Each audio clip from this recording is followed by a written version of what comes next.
Bonsoir, bonsoir à toutes et à tous. Quel plaisir de vous retrouver sur El Mara Libya pour ce nouveau numéro de Microscope. J'espère que vous avez passé tant bien que mal un bon samedi. Merci pour votre fidélité. Il est 19h36 à Paris. 18h36 en Algérie. Soyez les bienvenus. Nous allons revenir en ce samedi sur l'actualité de la semaine. L'actualité de la semaine qui a été dominée notamment par les détenus. On va en parler ce soir, les détenus d'opinion notamment. Et puis, bien évidemment, une grosse semaine puisque, vous le savez, la rédaction, la direction de la chaîne a pris l'initiative, comme à chaque événement important qui concerne le peuple algérien, d'avoir une couverture spéciale pour les feux qui ont ravagé le nord de l'Algérie, de Djidjel à Béjaïa, en passant par Tizi Ouzou.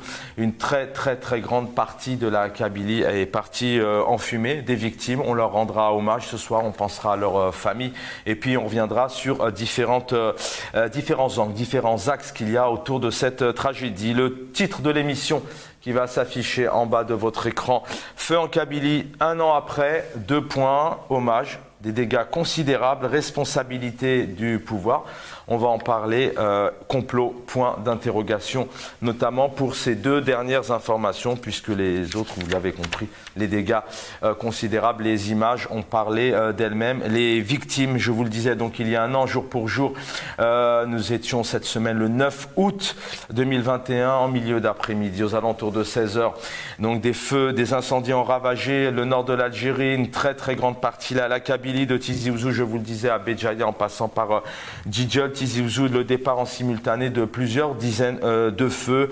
Certains ont comptabilisé près de 70 feux, plus de 5 jours de flammes, 250 personnes aujourd'hui ont perdu la vie. On va en parler ce soir, dont 53 militaires à qui on rend hommage aussi, puisque les militaires ont contribué, ils ont tenté, tant bien que mal, d'aider le peuple, qui ont perdu la vie, des milliers d'hectares de végétation et puis des espèces d'animaux sauvages, d'insectes, une végétation et puis des animaux domestiques, puisque certains ont perdu leur maison et leur bétail. Bébés, enfants, jeunes et personnes âgées, je vous le disais, des femmes, des hommes ont été la proie vivante de ces feux et de l'irresponsabilité des autorités politiques, des autorités publiques, des institutions, notamment le pouvoir. On va revenir aussi sur la décision du président de la République, Abdelmadjid Tebboune, qui a pris l'initiative au bout de 5 jours seulement d'accepter les 2 Canadair que lui avait proposé déjà dès les premières heures Emmanuel Macron. Donc c'est le vendredi 12 précisément où il a dit oui, mais c'était trop tard. On rend hommage bien évidemment aux familles, aux pompiers, toutes les personnes qui ont tenté tant bien que mal d'aider, et puis cette solidarité. Rappelez-vous, Abdelmadjid Tebboune avait annoncé que le Hirak était terminé, avait annoncé, on va l'écouter tout à l'heure, il avait annoncé que seule cette région rebelle, révolutionnaire qu'est la Kabylie était isolée, était seule, se retrouvait seule pour continuer cette révolution, ce Hirak. Eh bien, encore une fois, après la Covid et dans le cadre de ces feux, eh bien, on peut dire que, Monsieur le Président, encore une fois, vous avez tort, puisque l'inverse a été démontré, puisque les 48 wilayas se sont mobilisés aux 4 coins du pays pour tenter d'aider les frères et sœurs algériennes qui habitent cette région de Kabylie. Et encore une fois, je vous le disais, donc tout un peuple livré à lui-même, sans aucun moyen. On va voir dans quelques instants, normalement, si elle est prête, une vidéo de Toudja, du côté de Béjaïa. Vous allez le voir, cet habitant qui dit c'est exactement que même l'année dernière, il n'y a toujours pas de moyens. Sur ces quelques images que nous allons regarder ensemble, on rend hommage aux familles, aux victimes.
Voilà des images que vous pouvez retrouver sur toutes nos émissions qu'on aura diffusées tout au long de cette semaine et qui vont encore défiler. Ce soir au programme, on prendra quelques minutes pour rendre hommage, bien sûr, les victimes, les dégâts considérables. On essaiera de comprendre. Alors je vais juste demander à mes collègues en régie, s'il vous plaît, de me couper l'oreillette. Voilà, merci infiniment l'équipe. Donc ce soir, on rend hommage, on va parler de ces dégâts considérables, mais on va aussi parler des méthodes, de la manière dont a géré cette tragédie l'année dernière Abdelmadjid Tebboune, le ministre de l'Intérieur Kamel Benjoud, qui avait lui annoncé rapidement dès le mardi matin qu'il s'agissait de feux criminels.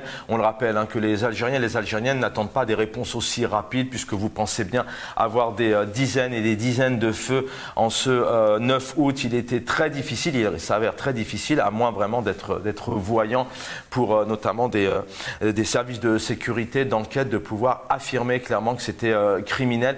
On essaiera de comprendre donc la position du gouvernement d'Abdelmadjid Tebboune, comment il a géré et sa responsabilité. Bien évidemment, vous le savez, rapidement, quelques jours après, à peine une dizaine de jours, les accusations directes. Le ministre des Affaires étrangères, Ramzan Lamamra, qui avait donc directement, lui, accusé Rachad et le MA, qui sont des organisations, des mouvements politiques, et puis une main étrangère, le Maroc.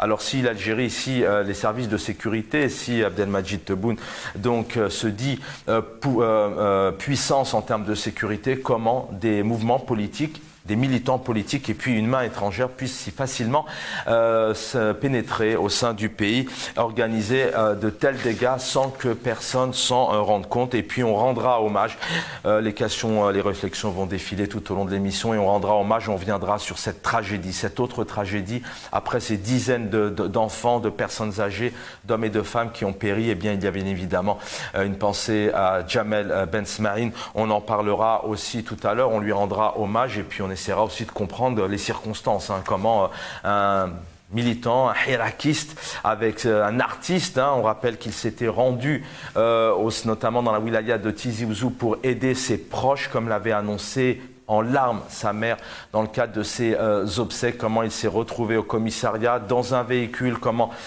les policiers sont sortis du véhicule, du fourgon de police, comment des personnes ont pu entrer, l'enfermer, le lynchage, un assassinat au coup de couteau. On a vu les images, même si les enquêtes sont loin d'être terminées.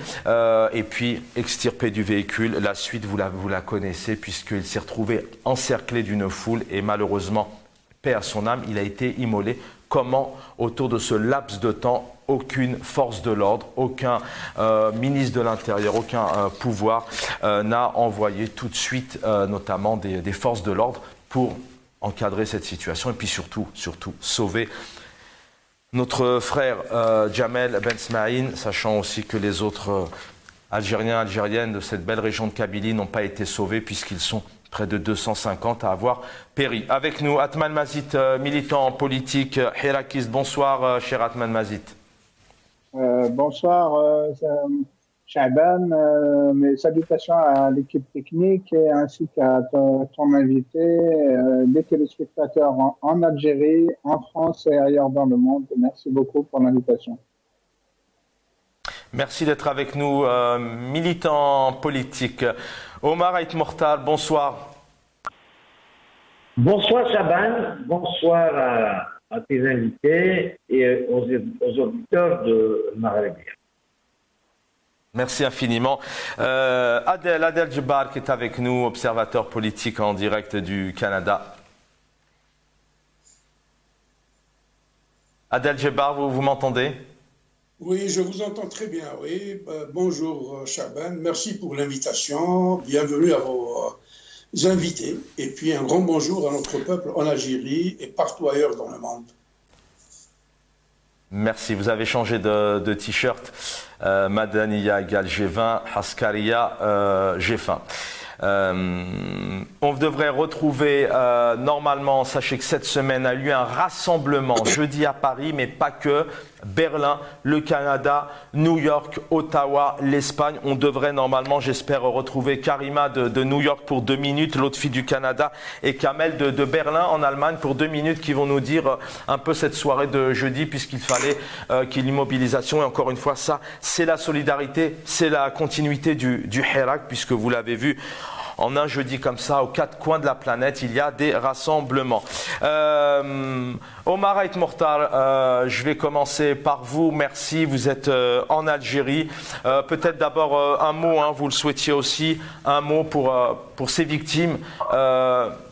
On a une pensée aussi ce soir, bien évidemment, c'est important, une pensée aux familles, aux victimes qui malheureusement ont perdu la vie dans cette tragédie. Bien sûr, la mémoire des victimes, leurs familles, c'est sûr.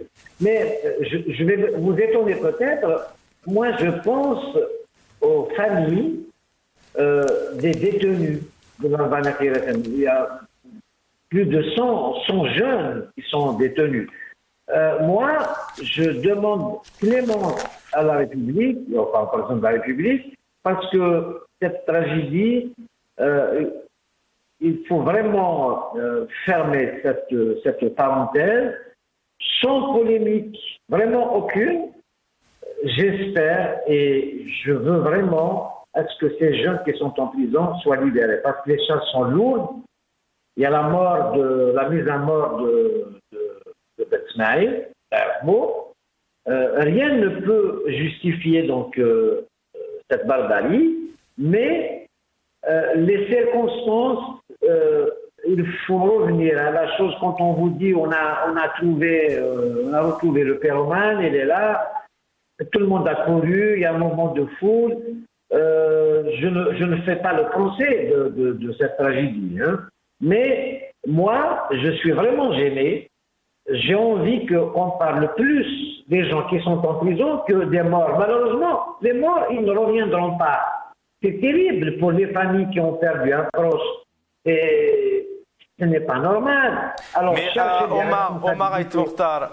Omar Ait Mortar, excusez-moi. Alors, oui. Vous avez raison. Des détenus, on va en parler dans quelques instants dans le cadre de cette enquête. On va aussi revenir sur les circonstances. Sans spéculer, hein, personne aujourd'hui peut affirmer orchestration, complot. Par contre, ce qui est important, on va revenir dans quelques instants sur les circonstances. Pendant tout un laps de temps, il y a un jeune qui s'appelle Jamel Ben Smaïl qui se retrouvait autour d'un guet-apens sans qu'aucun service de sécurité. On sait très bien qu'en Algérie, lorsqu'il faut envoyer les services de sécurité, il n'y a aucun problème et on va en parler dans quelques minutes. Alors, je vous rejoins donc les détenus, mais c'est important aussi d'abord de rendre hommage aux victimes, vous l'avez fait, mais d'avoir une pensée à ces familles qui n'ont pas de réponse aujourd'hui, Omar Ait Mortar, qui n'ont pas de réponse. Il n'y a aucun ministre, aucun responsable politique qui s'est dit « oui, je suis responsable, oui, aujourd'hui, voilà la situation, comment elle a été gérée, oui, nous n'avions pas de Canadair, oui, quelque part, il y a une enquête ». Il n'y a aucune enquête aujourd'hui, clairement. Donc c'est important pour ces familles de pouvoir faire leur deuil. Peut-être qu'elles ne le feront jamais, d'ailleurs,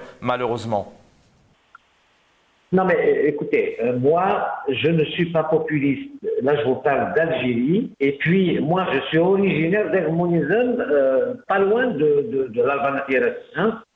Ce qui se passe, c'est qu'il y a eu la mise à mort de Jamel Ben Smaïl qui ne peut jamais être justifiée. On ne peut pas justifier la mise à mort comme ça, spectaculaire, avec des photos, des vidéos et tout ça. Ça, c'est malheureux, c'est condamnable.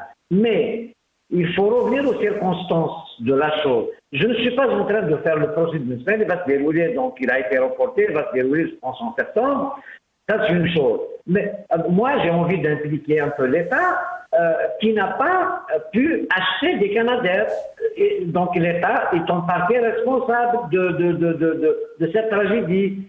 Si on avait 5 Canadair, à Alger, on aurait pu éteindre le feu et pas aller dans cette ampleur. Ça, c'est une chose. On peut polémiquer, on peut parler de beaucoup de choses, hein, mais les gens qui ont perdu un proche, c'est triste. Donc, on n'oublie jamais quelqu'un qui a perdu un fils. J'ai vu et on m'a rappelé tout ça, toute la famille, les petits, les grands et tout ça. Donc, c'est malheureux. Mais on ne doit pas exploiter cette chose. Moi, j'ai envie de parler des vivants, parce que les morts sont partis. Leur famille, je comprends. Je compatis. Mais les jeunes qui sont en prison, pour, soi-disant, oui, ils ont participé à la mort de Ben Ismaïl. D'ailleurs, moi j'ai envie de souligner une chose, il n'y a pas de Ben Ismaïl qui est mort à la banque financière. Il y a beaucoup de morts. Il y a des militaires d'ailleurs à Gouachin, donc il y a le camp militaire, qui n'avaient pas le droit de quitter le camp. Eh ben, il y a eu des morts. Il y a eu des gens qui ont été éteints de le feu, ils sont morts. Eh ben, voilà, il y a des gens qui ont été sauvés, d'autres personnes, ils sont morts. Donc, écoutez, moi, j'ai envie de parler des vivants, parce que les morts, c'est terminé. Hein, donc, ça ne sert à rien de parler des morts, on peut parler des nuits, mais les vivants, les jeunes qui sont en prison, ça, j'ai envie de participer à leur libération, mais pas d'une manière brutale. En tout cas, à l'enquête, restez. Non, l'enquête, on a tous envie de savoir d'où ça vient, machin, comment et tout ça. Bon. De toute façon, les Canadiens qui ne sont pas là, qui est responsable, c'est l'État. Mais les jeunes, les 100 et quelques, je ne sais combien, 120 je crois, jeunes de la Manatiraten et d'ailleurs, des jeunes, des femmes et des hommes, qui sont en prison, et les charges qui pèsent lourd. Donc, j'ai envie de leur dire au président de la République et à la justice, libérez-les, on a tout à gagner. Donc, ce n'est pas pardonner un crime, non, mais si on fait le tour de la question... En tout cas, qu'il y ait une enquête. Restez, je reviens vers vous dans un instant. On a une heure d'émission ensemble. Alors, on me dit que nous avons, je crois, on a l'autre fille, c'est ça? On me dit en régie l'autre fille du Canada.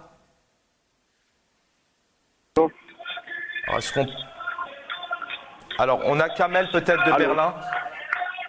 Oui. Allô? Oui, je vous entends. Oui, c'est l'autre fille qui vous parle. Oui, c'est l'autre fille, excusez-moi, comme on a pas mal de monde. Il y a du bruit derrière vous. D'abord, il faut savoir qu'au Canada, il est 6 heures C'est le sitting devant le consulat aujourd'hui. Alors, je préférerais de faire mon intervention lors du sitting. Très bien. Vous m'entendez bien maintenant? Il y a eu un rassemblement aussi, très bien, on vous entend très bien. Il y a eu un rassemblement aussi jeudi pour rendre hommage à ces 250 personnes qui ont perdu la vie. Parlez-nous un peu en quelques temps de ce rassemblement. C'est ça la solidarité, c'est aussi la continuité du Hirak? Oui, bien sûr. Ce 11 août dernier, il y a eu un rassemblement dans la ville de Ottawa. C'était avec la participation des Hirakistes de Montréal, de Ottawa et de Gatineau pour rendre hommage à notre cher frère Jamal Ben Ismaïl et ainsi à tous ceux qui ont perdu la vie dans la région de Kabylie, que ce soit des militaires, nos frères militaires ou nos frères civils, et même nos frères kabyles qui ont perdu leurs biens, leurs animaux. Ils ont perdu même la faune et la flore. Alors, on a rendu hommage pas seulement à Jamal Ben Ismaïl, mais à l'Algérie tout entière. Parce que c'était l'Algérie tout entière qui a été touchée par ces feux, pas seulement la région de la Kabylie, parce qu'elle était visée par le pouvoir mafieux pour leur envoyer un message. Si vous continuez à manifester, sortir au Hirak, nous sommes là et nous sommes capables de vous faire brûler et même vivre. Parce que la région de la Kabylie a montré une grande force pendant la durée du Hirak, même dans les autres wilayas quand le Hirak s'est arrêté, où la région de Kabylie était toujours forte et présente. Elle n'a jamais cessé de sortir. Alors le pouvoir mafieux, il devait envoyer un message à cette région pour arrêter ces manifestations. Alors ils ont commis volontairement ces incendies. Ce n'est pas un problème de logistique ou que l'État n'a pas eu les canadaires. Non, ça, c'est pas un problème parce que les mafieux, c'est eux qui ont fait ces incendies exprès. Et notre frère Jamal Ben Ismaïl a perdu la vie avec des centaines d'autres. Mais son assassinat, c'est un assassinat brutal, c'est une exécution en plein air. On doit juger du haut du sommet jusqu'à la base les personnes qui sont derrière ça. Et on doit rendre justice, et surtout justice à Jamal Ben Ismaïl et à la région de Kabylie tout entière. Merci. Une réaction avant de vous quitter. Le président de la République avait annoncé il y a quelque temps, parmi ses sorties, que le Hirak était terminé. C'est l'espoir continue. On a vu Mohamed Tajadid qui est sorti dernièrement et qui a dit clairement coûte que coûte, on va continuer l'Algérie vers la liberté, vers l'avenir. On a vu cet élan de solidarité pendant les feux et on voit encore cet élan de solidarité là, jeudi par exemple, et toute cette semaine, on a vu plusieurs hommages sur les réseaux sociaux, notamment. Il y a espoir, cette révolution continue, cette jeunesse est présente. Oui, bien sûr, l'espoir continue et c'est nous qui tiendrons la flamme à l'étranger pour passer un message au pouvoir mafieux que nous sommes là, nous sommes toujours là, on supporte nos frères à l'intérieur et le Hirak n'est pas terminé. Un jour ou l'autre, le Hirak va retourner et j'en suis certain, ça c'est une croyance au fond de moi que le Hirak un jour ou l'autre et bientôt va retourner pour faire débarrasser de cette chute militaire qui a réprimé le peuple algérien depuis 1962 jusqu'à là. Et le message que je veux passer à nos frères et sœurs en Algérie, que nous, comme membres de Hirakis de Montréal, je continue à me battre pour vous jusqu'à ce que le Hirak va retourner en Algérie et jusqu'à ce que l'état de droit va avoir lieu en Algérie, Inch'Allah. Merci. Merci infiniment, cher Lotfi, voilà, du Canada pour ces quelques petites minutes. Et actuellement, vous êtes en plein rassemblement. Ça continue.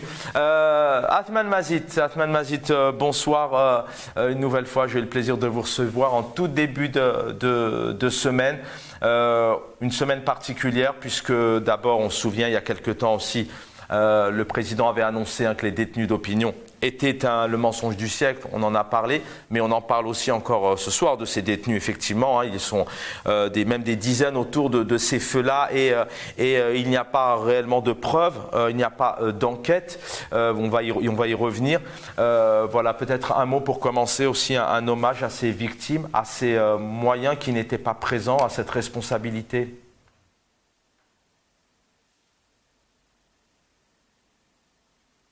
Athman Mazid, vous êtes en mute, je pense.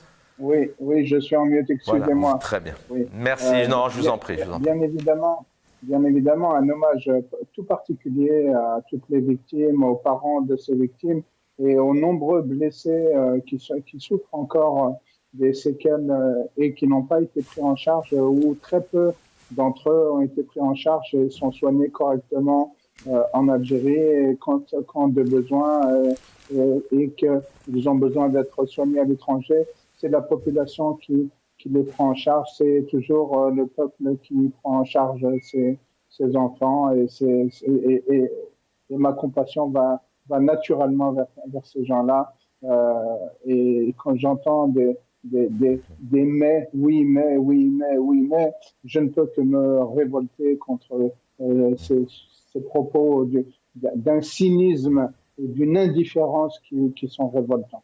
Merci. Un mot aussi peut-être sur ce. On a commencé la semaine sur cette base de révolution, de solidarité en tout cas. Ça, c'est clair. On ne peut pas dire le contraire. Dans le cadre de la Covid, dans le cadre des feux, ce jeudi-là, il y a des rassemblements. Hier, à Paris, il y avait des rassemblements devant le consulat. Demain, ils seront place de la République. Ces images de solidarité, jeudi, dans toutes ces villes qu'on a pu évoquer, Athman Mazid, ça vous évoque quoi aussi? C'est l'espoir, c'est l'avenir d'une Algérie libre, meilleure? Non, c'est la démonstration pour tous ceux qui pensent que c'est fini. C'est la démonstration par A plus B jusqu'à la Z et en passant par l'alphabet grec, arabe, etc., que ce n'est pas fini.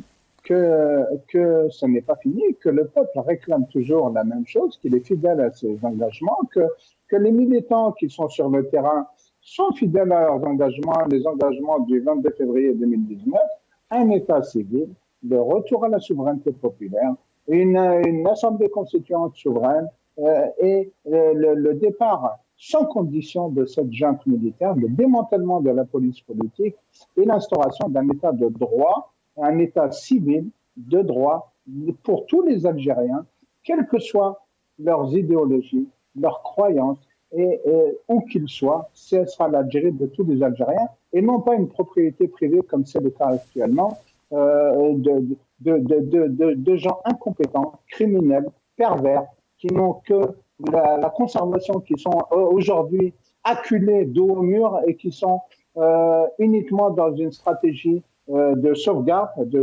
de survie. Voilà, ils veulent faire survivre réanimer un cadavre. Il n'y a plus de pouvoir. C'est un cadavre qu'ils veulent tenir malgré tout en place. Voilà, remettre en scène un pouvoir moribond qui ne tient plus debout.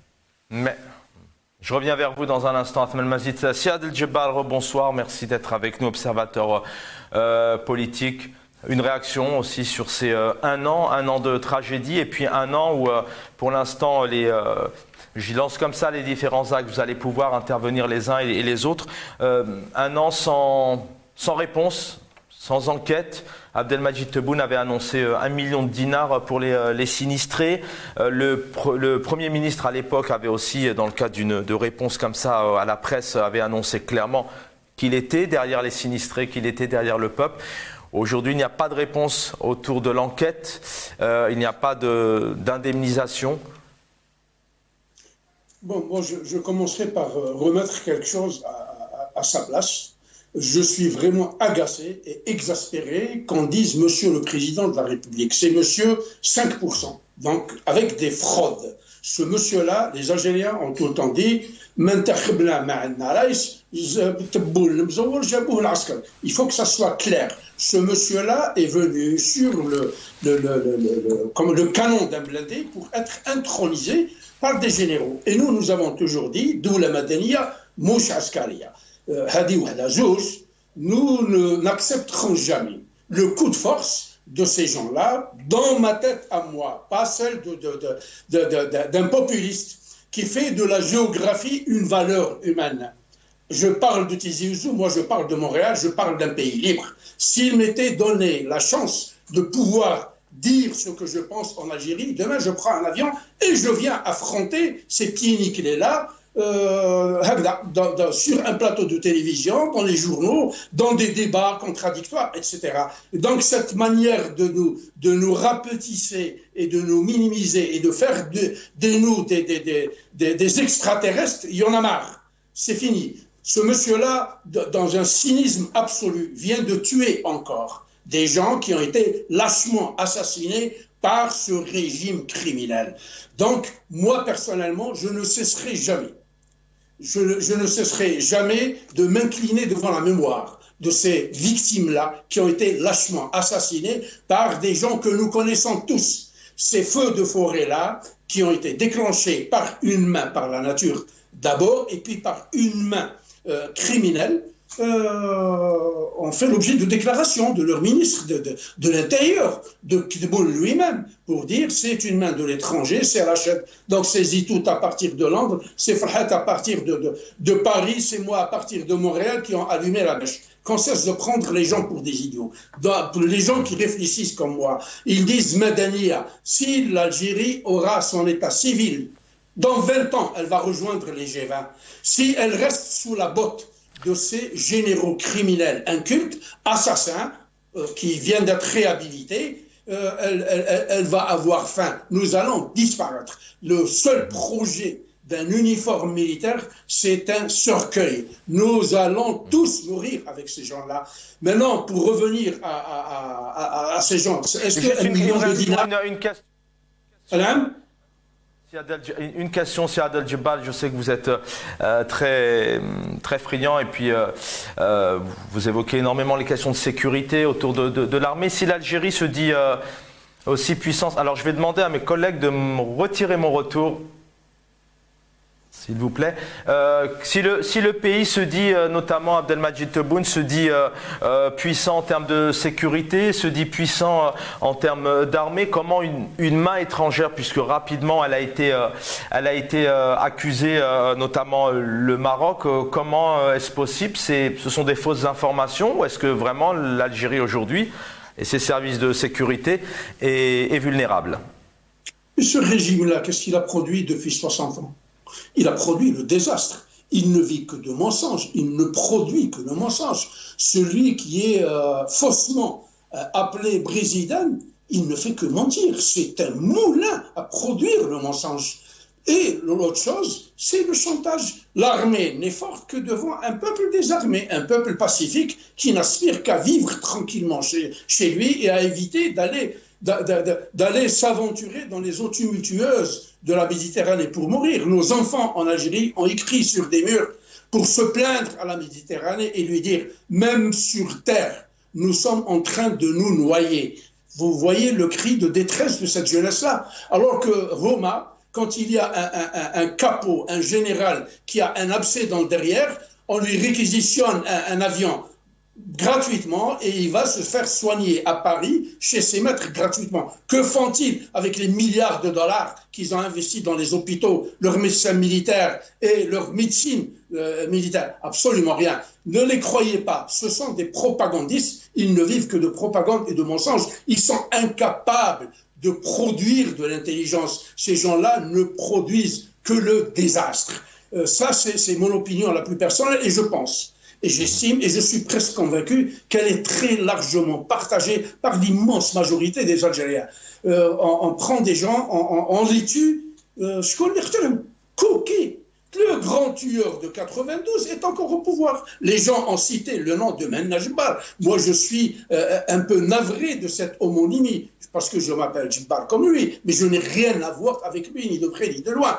Les tueurs à gages, les brûleurs d'enfants, les assassins sont encore au pouvoir. Que produit-il, ce régime militaire? Il ne produit que la ruine pour ce peuple et il ne faut s'attendre à rien. Maintenant qu'on nous bassine avec des commissions d'enquête, nous connaissons les commissions. Les commissions elles ressemblent. Bon. Je vais terminer avec ça. Les commissions d'enquête de ce régime-là sont exactement comme le petit poisson qui mange plus petit que lui. Nous, on n'a plus envie de vivre dans cette jungle. On veut un État de droit. Parce que l'État de droit n'existe pas. Il n'y a pas d'hommes d'État. Il y a des potentats et des bandits qui ont pris baptiser ce pays-là. Ouais. Je vais revenir vers vous, Adel Jibbar. Essayez juste de pouvoir vous garder avec beaucoup de dynamique les uns derrière les autres, avec le même temps de parole. Kamel en direct de Berlin est avec nous. Bonsoir, cher Kamel. Bonsoir, je vous salue. Al-Marabia. Merci, c'est moi qui... Vous m'entendez? Merci, c'est moi qui vous remercie. Oui, très bien, on vous entend très bien. Oui, très bien. Peut-être un petit décalage, mais on vous entend bien. Un mot sur ce rassemblement de jeudi. Fallait qu'on vous ait aussi, parce que l'Allemagne est aussi présente. Oui, on a participé à ce rassemblement avec plusieurs personnes. Nous avons filmé, nous avons fait une vidéo, nous avons diffusé sur notre Facebook, sur Hirak Berlin Deutschland. Et puis, oui, nous étions heureux de participer à cette manifestation, surtout une nouveauté, parce que c'était plusieurs villes à travers la planète qui ont participé à cette action. Voilà, et on voulait à tout prix dénoncer c'était une conspiration. C'était une conspiration, que ce soit pour les feux qui ont été déclenchés sur des milliers d'hectares, ou bien l'assassinat du jeune Jamal qui a été... c'était une offrande, hein, c'était prémédité, c'était quelque chose qui était bien préparé. Et personnellement, et beaucoup de nos amis activistes accusent surtout les responsables, pas les exécutants. Les exécutants, c'était X, Y, Z, c'était des petits pions. En plus de ça, ils n'étaient certainement pas dans leur état normal. Ils étaient dans un état second pour pouvoir commettre des actes barbares de cette manière-là. Il faut être vraiment dans un état second. Et c'était des gens qui étaient certainement drogués. Donc, c'est le gouvernement, ce sont les gens qui sont au pouvoir, qui sont les responsables. Il n'y a pas d'autres personnes. Voilà. Cher Kamel, vous venez de dire quelque chose d'important, le Hirak Made in Deutschland, donc votre site. Sur vos réseaux sociaux, comment Oui. Comment est vécu d'un point de vue, quelle est la dynamique autour de la solidarité tout au long de l'année avec l'Algérie? Il y a toujours cette dynamique, vous ressentez toujours cette dynamique de vouloir être solidaire, aider? Exactement. La dynamique n'a jamais perdu de sa puissance. Nous sommes régulièrement, demain ce sera le 182e, nous sommes régulièrement là. Bon, ce n'est pas toujours les mêmes personnes qui viennent. La plupart du temps, il y a des gens qui travaillent, il vient des pères de famille qui ont des enfants qui sont maintenant en vacances. Donc, il y a certainement d'autres gens qui viennent pour cela. Et puis, les gens qui ne sont pas obligés et ils peuvent partager d'autres opinions. Et on est prêt à discuter, à partager. Chacun a le droit de penser sur cette situation, sur ce qui se passe en Algérie. Et on aimerait, on est en train de tout essayer pour redonner encore davantage de dynamisme, que les gens en Algérie aussi puissent ressortir. Il faut faire le maximum. Et ce qui s'est passé la dernière fois, c'est le 11 août, il y a 2 jours de ça. Donc c'est quelque chose qui était très positif pour aider le renouveau du Hirak en Algérie. Merci, cher Kamel, en direct de Berlin. Merci en tout cas pour le travail et la solidarité que vous apportez au peuple algérien. Merci d'avoir été avec nous. Omar Ait Mortal, peut-être, alors je sais que vous n'avez jamais été hirakiste, mais vous êtes fier, vous, de tout de même de cet élan de solidarité, de cette mouvance, de ce mouvement à l'international qui appelle à un changement, qui appelle à un soutien. Vous êtes fier de ce cri de tous ces Algériens, Algériennes qui appellent au changement de système, qui aspirent à une Algérie, une réelle Algérie nouvelle, peut-être? Non, tu t'es trompé. Hein. Je n'ai jamais fait partie du Hirak et j'étais contre dès le départ. Il faut le souligner. C'est ce que j'ai dit. C'est exactement ce que j'ai dit. C'est exact. Par contre, est-ce que à l'inverse, tu as dit que je n'ai jamais fait. Tu as dit que je n'ai jamais fait partie. Non, j'étais contre dès le départ. Donc c'est clair, net et précis. Par contre, oui, c'est ça. Vous n'avez jamais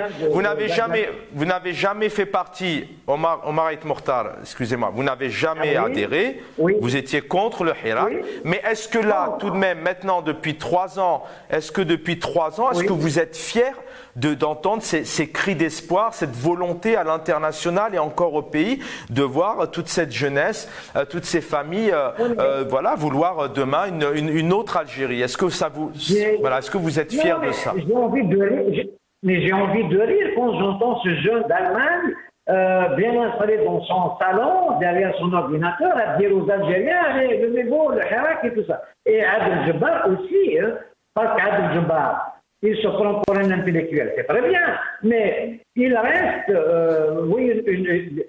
c'est bon pour lui, il est pas président de la République, moi c'est mon président de la République, il y a une République et tout ça. Après, bon ou pas, on peut en discuter. Mais le sujet, pourquoi Adel Jabbar ne construit pas, ne bâtit pas un programme présidentiel, donc une alternance, que les gens adhèrent, sont critiqués. Alors on pourra, excusez-moi Omar Ait Mortal, excusez-moi, oui. On pourra, si vous voulez, en fin d'émission, les uns et les autres proposer des solutions, etc. Alors les analyses de ce que fait, de ce que pense, éventuellement vous pourrez échanger en privé, mais je voudrais vraiment revenir sur j'ai 2 questions pour vous. D'abord, est-ce que vous comprenez, même si effectivement ce jeune Algérien qui vit en Allemagne ou à Paris, mais est-ce que vous comprenez aujourd'hui qu'il y a cette persistance, il y a cette solidarité, cette union vers quelque chose de nouveau, vers un pays nouveau, un pays qui aspire la liberté, la dignité, la liberté d'expression aussi. On a des détenus aujourd'hui, on a tout de même, je pense que vous avez été aussi peut-être, je pense que le président de la République vous a fait sortir de vos gonds lorsqu'il a dit que les détenus d'opinion étaient un mensonge du siècle. Mais écoutez, moi, j'ai envie de faire exactement le contraire de ce que vous faites. C'est que moi, je me suis déclaré pour les élections présidentielles de 2024, c'est dans 1 an et demi. Mais j'ai envie de penser une Algérie nouvelle avec un programme. je n'ai pas du tout le temps de critiquer ni le président de la République, ni ce que vous voulez, ni le pouvoir et tout ça. J'ai envie de m'exprimer, de voir, d'imaginer une Algérie prospère, nouvelle et tout ça, dans laquelle tous les Algériens sans exception vivront dans la paix et la prospérité. Mais c'est le contraire de ce que fait Adel Jubbal. Il attaque le président de la République, il attaque tout le monde. Et ce qui me gêne en plus dans cette question, c'est quand on parle de la Kabylie. Moi, je suis Kabyle, je suis à Tizi Ouzou et à Béjaïa et à Alger, bien sûr. Donc, vous savez, quand on parle des Hirak, si tu enlèves Tizi Ouzou, Béjaïa et Alger et la République à Paris, il n'y a plus de Hirak. C'est ça le problème. Alors, ceux qui sont en prison, c'est bien les gens de cette région. Moi, j'ai envie de penser une vraie république où tous les Algériens, sans exception, penseront. D'abord, il faut cette Algérie qu'il faut construire, il faut un programme, il faut que tout le monde adhère. Alors, Omar Aït Mortal, ce qui est toujours un peu particulier avec vous, c'est qu'il faudrait vous garder toute une émission. Donc, déclaré président aux candidatures de 2024, est-ce qu'aujourd'hui, le président de la République algérienne, Abdelmadjid Tebboune, est-ce qu'aujourd'hui, vous allez être candidat avec un programme, est-ce que le président algérien, votre président, a un programme? Est-ce qu'aujourd'hui, quand il parle de nouvelle Algérie, est-ce que vous êtes satisfait? Mais là, c'est là où vous vous trompez. Moi, je ne me présente pas contre... Je ne me trompe pas, je vous pose une question simple. On essaye de comprendre, Omar Aït Mortal, on ne critique pas, on va essayer de comprendre dans quelques instants pourquoi aujourd'hui il n'y a pas de réponse. Pourquoi est-ce que le président de la République a attendu 5 jours pour envoyer des Canadair? On lui a proposé des Canadair le lundi soir et le mardi. Pourquoi a-t-il attendu 5 jours? C'est des questions qui se posent. Est-ce que, maintenant, si je vous dis la raison ou pas, est-ce que ça veut dire quelque chose? Rien du tout. Les Canadiens ne sont pas venus, ils sont venus en retard, il y a eu des morts, il y a eu catastrophe. Moi, j'ai envie de penser à l'avenir. Concernant l'élection présidentielle prochaine qui se déroulera en 2024, moi, si le président Tebboune veut briguer un deuxième mandat, c'est son problème, il a le droit, mais moi, je veux être candidat. Pas contre lui, je vais être candidat pour l'Algérie. Je proposerai un programme pour sortir de cette crise dont nous sommes et donner la parole. Donc il y a bien une crise en Algérie, malgré qu'Abdelmadjid Tebboune avait annoncé une nouvelle Algérie. Et à l'heure actuelle, tout de même, les Algériens et les Algériennes essayent de se procurer quand même de l'eau. Je vais revenir vers vous. On a encore un peu de temps. Je vais revenir vers vous. Athman. Pour l'instant, on patine. Je ne vois pas d'Algérie nouvelle. Tout est bloqué. Donc très d'accord. Quelque chose. Voilà. Très bien. Athman Mazid, d'abord vous pouvez réagir sur ce que vous avez entendu. Ça c'est aussi l'échange et la réflexion.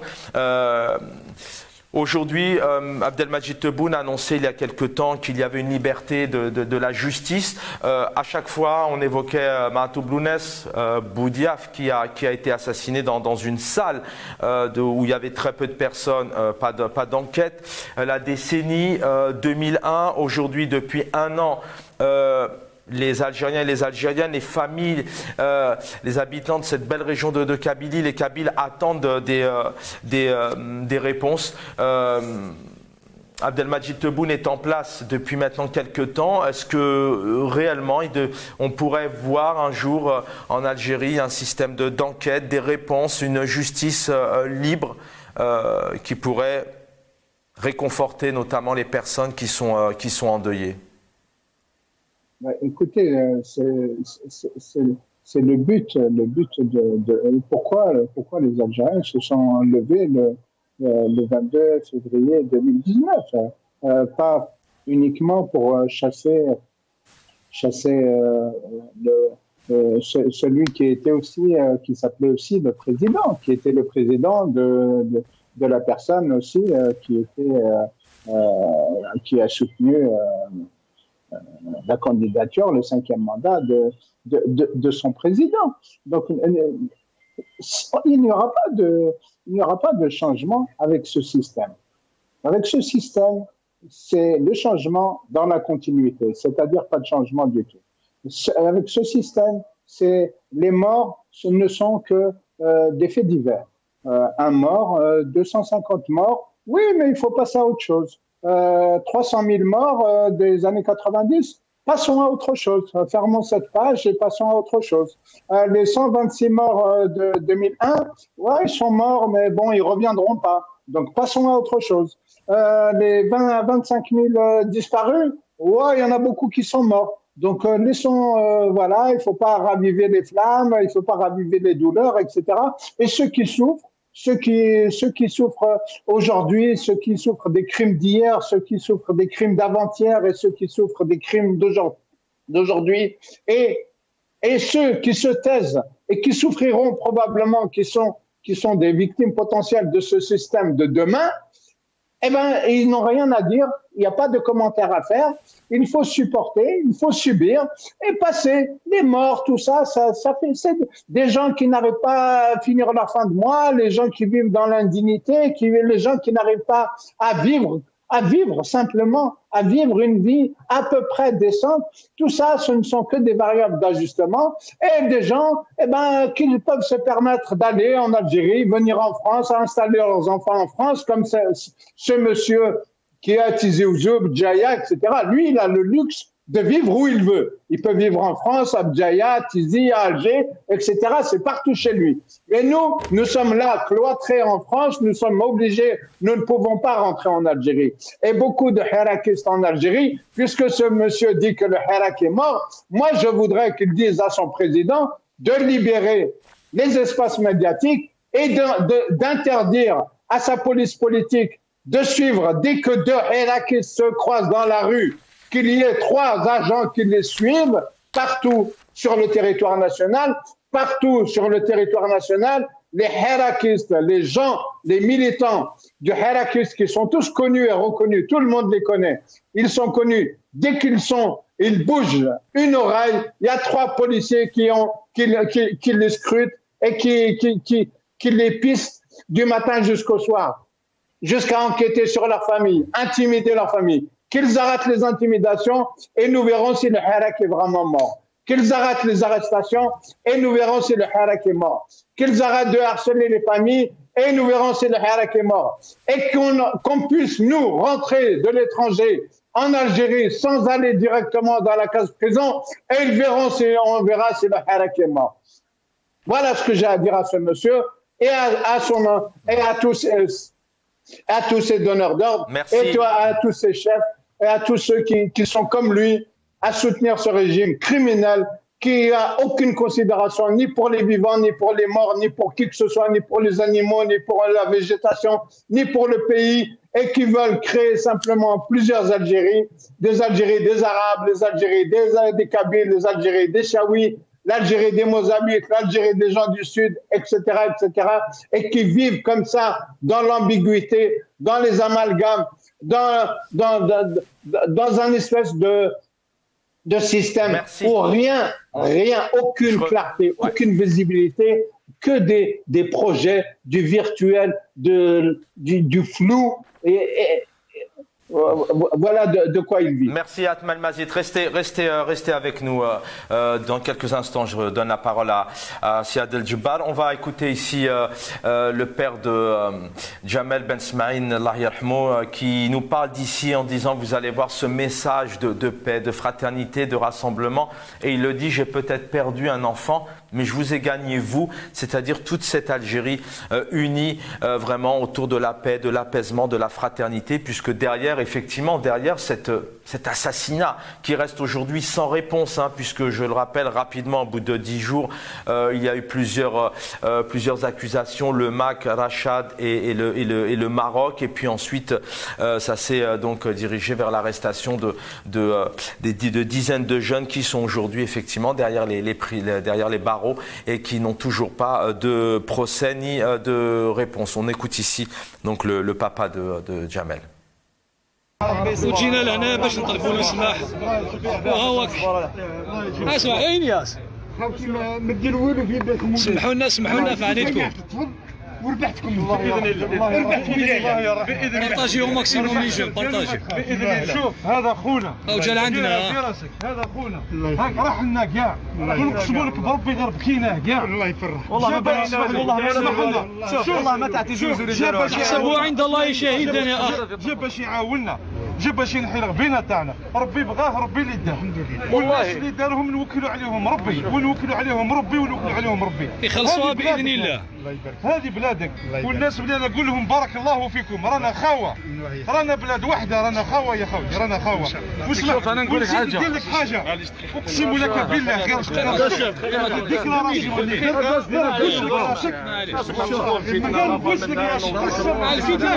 اللي جينا حنا باش والله جن ونص بس عندي انا هي ولاد اختي قبيله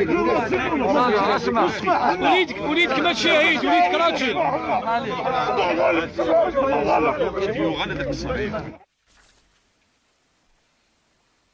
On ne s'en lasse pas, toujours autant d'émotions quand on écoute ce papa qui très rapidement, avec du sang-froid, vraiment de l'apaisement, aucune colère, aucune haine surtout, a vraiment certainement évité encore une fois ce qu'on appelle la discorde et l'opposition entre toutes ces belles régions qui composent l'Algérie. Je vous disais tout à l'heure effectivement que c'est toujours le cas cette année. Vous allez voir ici, ça a brûlé malheureusement aujourd'hui du côté de Béjaïa. Vous allez entendre cet habitant qui dit clairement que c'est toujours la même chose, qu'il n'y a pas de moyens et que les habitants doivent se débrouiller seuls. Là, actuellement, la situation catastrophique.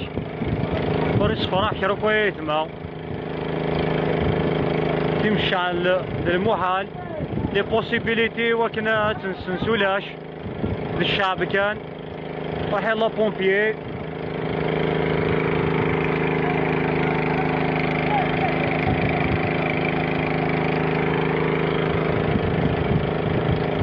malheureusement باي باي l'Algérie الجزائر تروح لا كابيليه تبرو ليا وكيا يزوزون في كايف ارغانت لا ربي تسوي.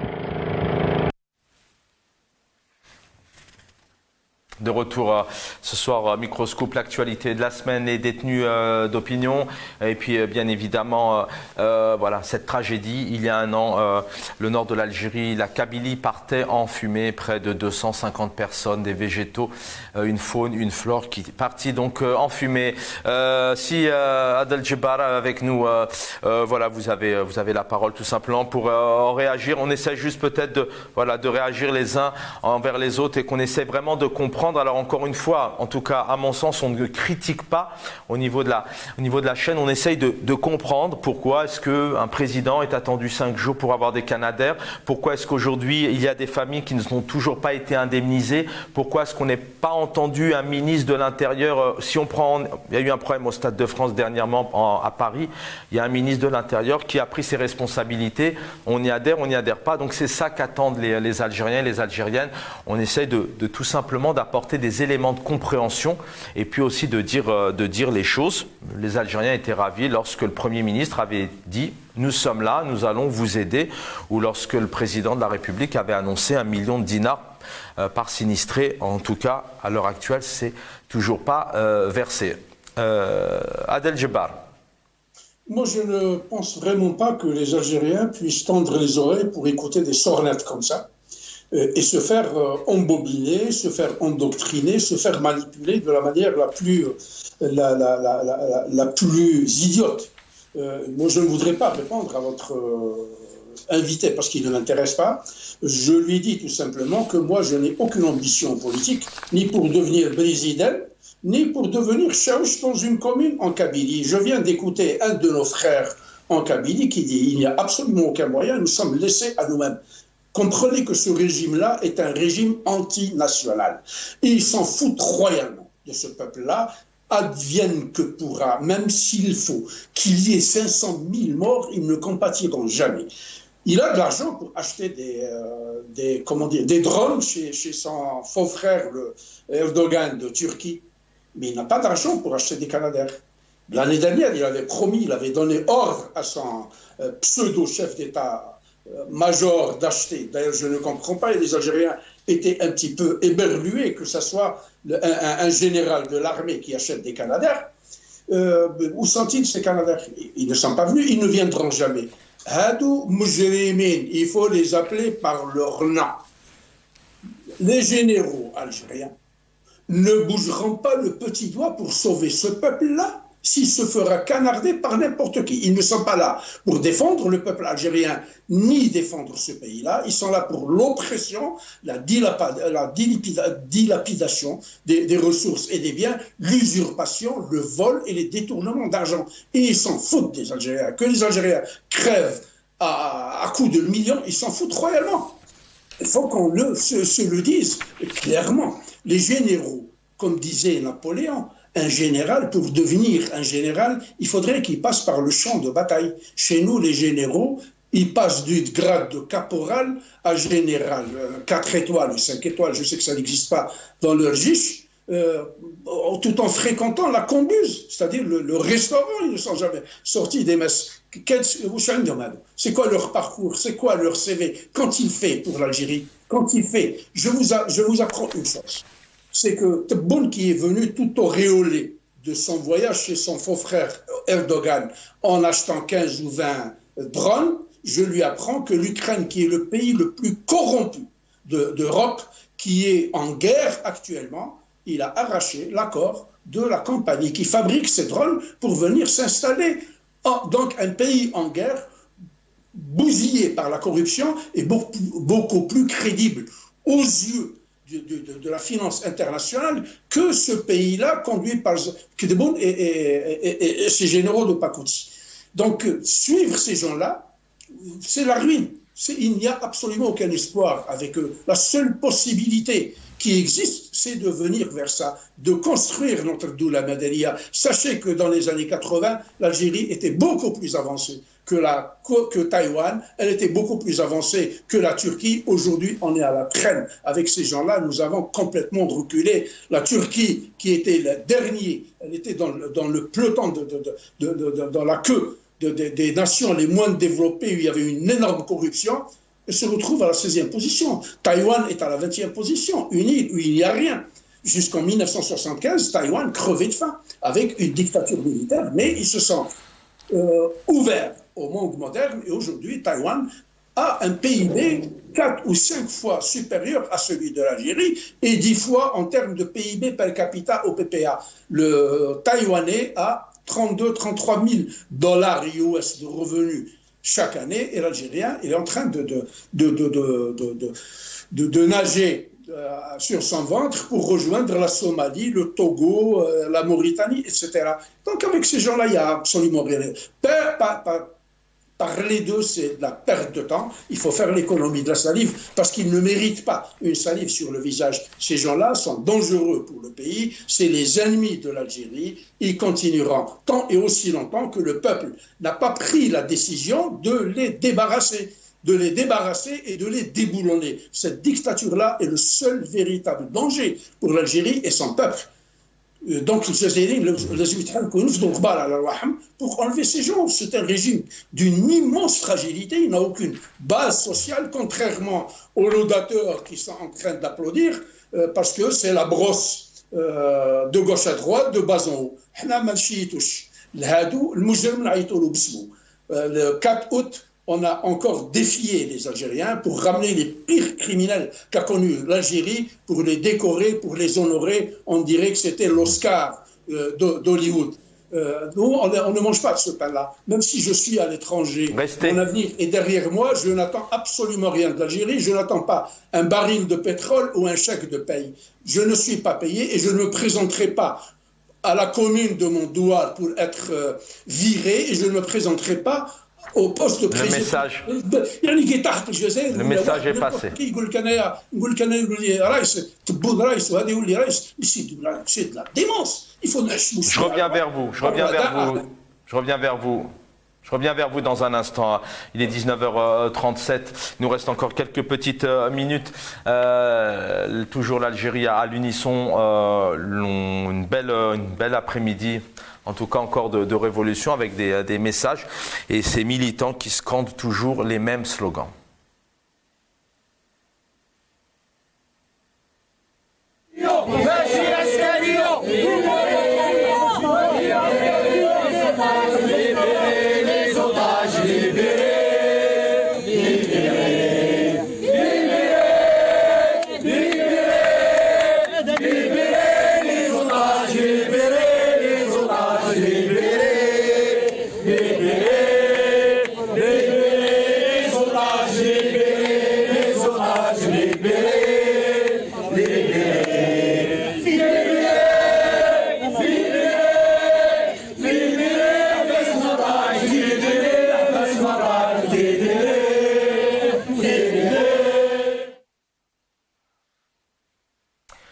Omar Ait Mortar est avec nous, militant politique. Omar Ait Mortar, quelque part, est-ce que vous pouvez aussi comprendre que, je ne sais pas quel est aussi votre regard avec les Algériens certainement rêvent, enfin certainement non, ils rêvent aujourd'hui d'une institution, d'un système politique, d'une justice libre avec des procès. Est-ce que ça vous comprenez aujourd'hui? Est-ce que demain, par exemple, vous nous parliez effectivement de ces victimes qui aujourd'hui, des familles qui sont sans réponse, pas d'enquête. Vous parliez aussi de ces détenus qui sont derrière les barreaux et qui ont été d'ailleurs, je le rappelle, comme ça lâchés devant les caméras pour répondre à des questions. Où est le secret de l'enquête? On en a longuement la présomption d'innocence.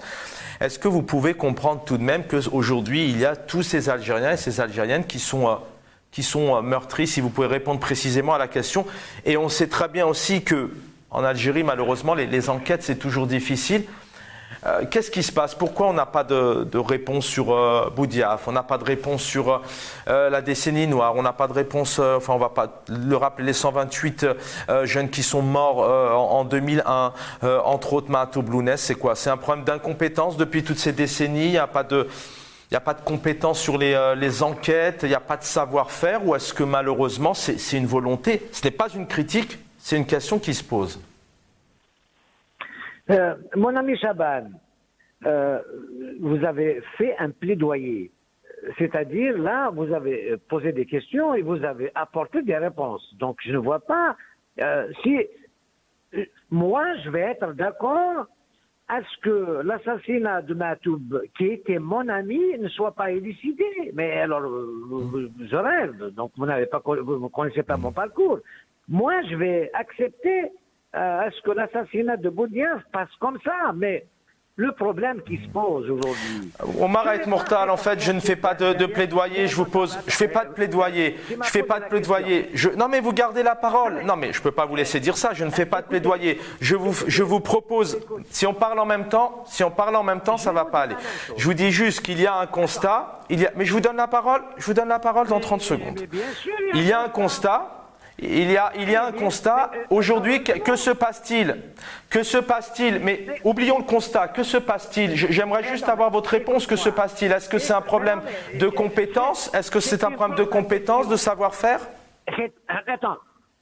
Si tu poses la question et tu n'auras pas ma place, ça n'ira jamais. Ce n'est pas en étant caché à Montréal ou en Allemagne qu'on règle ces problèmes. Ces problèmes, il faut les affronter politiquement. Sinon, moi, franchement, je serais de la même ligne que Adel Jabbar qui est à Montréal, j'aurais pris les armes. Mais moi, je veux régler la situation sans casser, sans rien casser. C'est ça le problème. C'est-à-dire régler le problème politiquement. C'est dommage, vous ne répondez pas à la question. En général, vous répondez toujours aux questions. C'est dommage. Mais je réponds à la question. La question en Algérie, si vous voulez avoir une réponse immédiate, il faut collaborer avec le pouvoir. Sinon, manifester à Montréal et à je ne sais où, ça n'ira pas loin.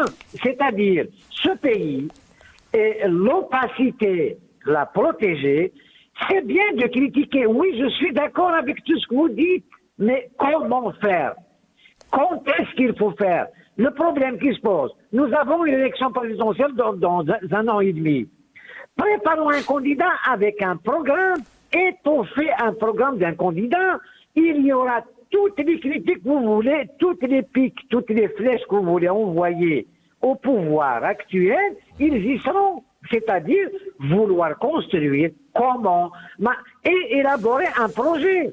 Moi, je suis d'accord à élaborer un projet. J'ai un projet pour l'Algérie, j'ai 60 ans. Je n'ai pas envie de rigoler, de manifester avec n'importe qui, le Hirak, je ne sais quoi.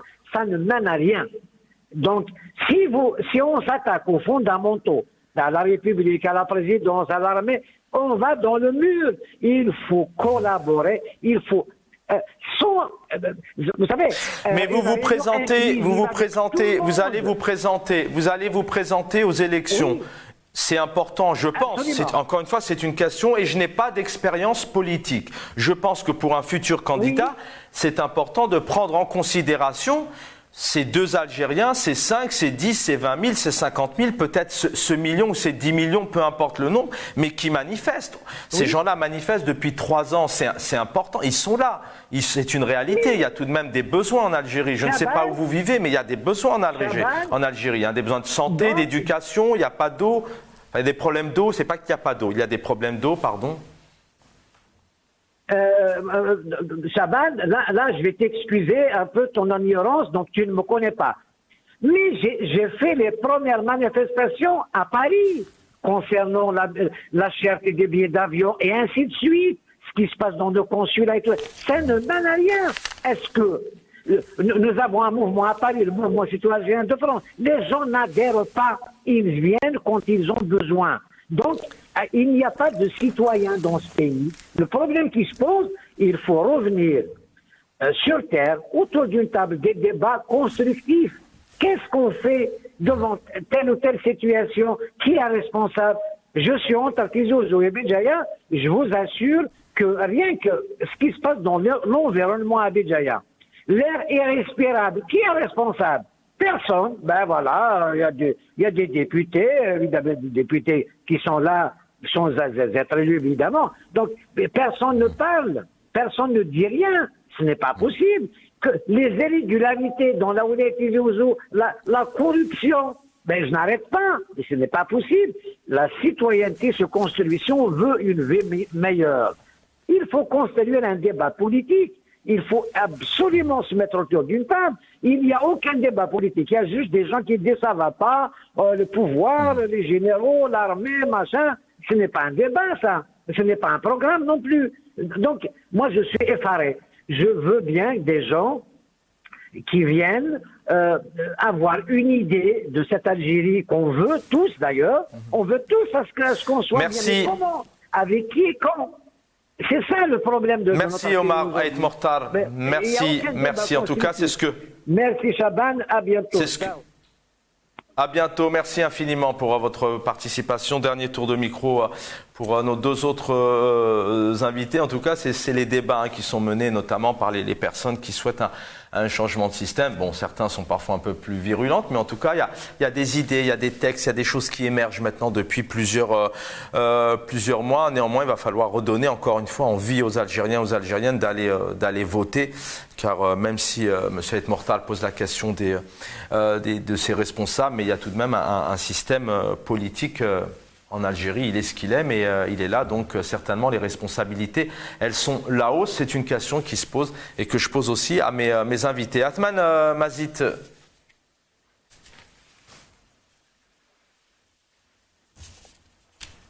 Atman Mazit, vous êtes en mute encore une fois, s'il vous plaît. Oui, excusez-moi, je mets mute. Oui, cet après-midi, on a quand même le droit, dans une émission qui malheureusement est très sérieuse, on a eu le droit à des plaisanteries, à des blagues.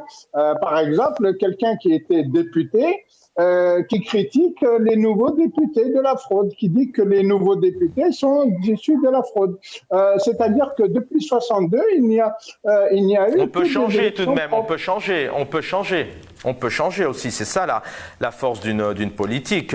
Si Abdelmajid Tebboune, président, avait respecté ce qu'il avait annoncé, cette nouvelle Algérie, il avait respecté aussi le fait de récupérer l'argent qui a été dilapidé, il aurait certainement gagné des points. S'il avait libéré les détenus d'opinion, il aurait certainement gagné des points. Donc on peut changer, même si on fut député, on peut aussi évoluer, je pense.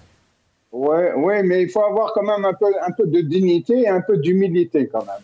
Et laisser, quand on a baigné le museau, les mains, les pieds dans la mangeoire, qu'on a mangé à satiété, il serait quand même temps d'avoir l'humilité et la dignité de se retirer quand on change, d'avoir des regrets, d'avoir, je ne sais pas, de la repentance et ne pas encore penser qu'on peut être une solution quand on a été toute sa vie un pignon de cette machine à problème qui est ce système. Donc, ce qui est réclamé aujourd'hui, ce ne sont pas des élections. Il y a eu des élections. Il y a eu des candidats, il y a eu des élections municipales. Voilà. Qu'est-ce que le peuple ne demande pas des élections? Il ne veut pas changer de président. Il ne veut pas une nouvelle Assemblée nationale. Il ne veut pas de nouveaux maires. Il veut changer de système.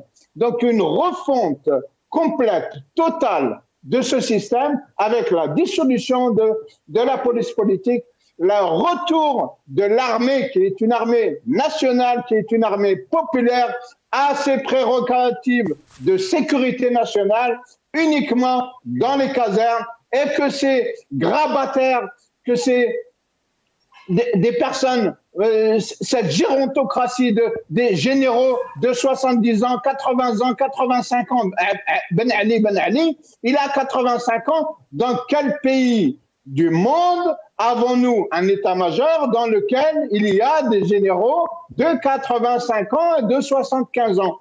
Comment pouvons-nous faire confiance à un état-major dans lequel la moyenne d'âge dépasse les 70 ans, avec un taux de corruption, un niveau de corruption inimaginable, avec leurs enfants, leurs biens qui sont tous installés à l'étranger dans les pays européens, au Canada, en Angleterre, aux États-Unis, un peu partout, en Espagne, surtout en Italie, etc., en France, et continuer à vivre comme ça. Donc, le peuple algérien souffre, il vit dans la souffrance, ce pays vit dans la souffrance, et souffrance, on peut l'écrire en 2 mots. Voilà, nous vivons encore sous la France-Algérie, et le peuple algérien, tant qu'il vivra la France, il vivra dans la souffrance. Donc la solution, c'est de se débarrasser de cette France-Afrique qui pourrit l'existence. Et elle perd partout en Afrique. Tous les peuples africains disent il y en a marre, il y en a suffi. Ça suffit de cette France-Afrique et il faut qu'elle fasse plus bagage et qu'elle laisse les peuples décider par eux-mêmes de leur avenir. Merci. Merci infiniment d'avoir été avec nous. Ce sera l'occasion certainement d'ouvrir les échanges et le débat autour de cette France-Afrique et puis de cette chape de béton, toujours ce point d'interrogation, les relations franco-algériennes. Adel Djebbal, on termine avec vous. 2 petites minutes pour le mot de la fin. Peut-être un message, sans spécialement, si vous le souhaitez bien sûr, vous exprimer comme vous voulez, mais peut-être revenir un peu sur ce qui a été dit, mais peut-être cette continuité. On a vu aussi des belles images tout à l'heure de la Havane Natiraten aujourd'hui, Daoula Madaniya, Machi Askaria, ça continue. Moi, je ne suis pas virulent. Moi, je dis les choses telles qu'elles se présentent et telles qu'elles doivent être dites. Je ne peux pas utiliser le subjonctif pour parler à ces gens-là. Demain, je vais dire Altesse Royale Shingriha, Sa Majesté Kidboul. Donc, ils ne méritent pas tous ces égards-là. Ces gens-là sont des clandos, c'est des illégaux qui ont pris le pouvoir par la force. Moi, je voudrais rectifier quelque chose de très dangereux qui vient d'être dit par votre invité de Tizi Ouzou. Le Hirak est un Hirak pacifique, non violent. Personne n'a appelé à prendre des armes. C'est lui qui vient de prononcer ça. Donc, il ne faut pas qu'il nous colle ce qui trempe dans la tête de ce monsieur-là et de ses acolytes, les généraux criminels. Moi, ce que je dis à ce monsieur-là, qui semble être tout petits débutants dans la politique et qui viennent nous rouler avec ces histoires de intikhabat, etc.